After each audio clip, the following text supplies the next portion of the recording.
Praise to be God. Today's dunamis word. சங்கீதம் 92:15.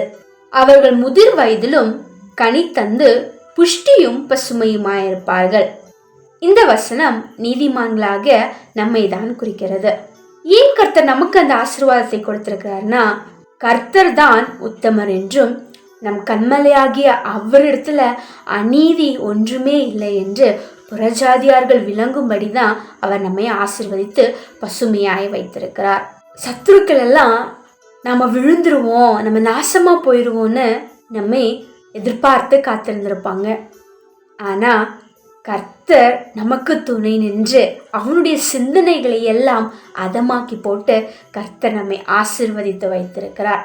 கர்த்தர் கொடுத்ததான இந்த ஆசீர்வாதத்தை நம்ம ஒரு நாளும் தவற விட்டுறக்கூடாது. அவர் கொடுத்ததான இந்த ஆசீர்வாதத்தை பிடித்து கொண்டு ஒவ்வொரு நாளும் கர்த்தர் தான் உத்தமர் என்றும் அவர்கிட்ட அநீதி இல்லை என்பதை நாமும் நம்பி அவருக்கு நாம் பிரியமாய் வாழ வேண்டும்.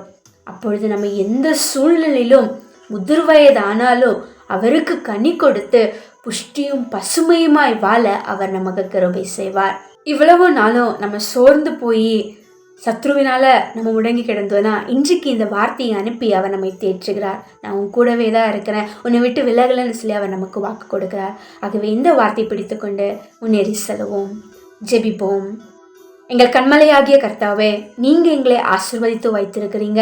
முதிர் வயதிலும் கனி தந்து புஷ்டியும் பசுமையுமா இருக்க வைத்திருக்கீங்கப்பா. அதற்கு உமக்கு நாங்கள் நன்றி செலுத்துகிறோம். அதை நாங்கள் ஒரு நாளும் இழந்து விடாதபடி அதை நாங்கள் பிடித்துக்கொள்ள எங்களுக்கு உதவி செய்யுங்கப்பா. இயேசுவின் நாமத்தில் பிதாவே, ஆமேன். கர்த்தர் தாமே உங்களை ஆசீர்வதிப்பாராக. Grow powerful, be dynamis. God bless you.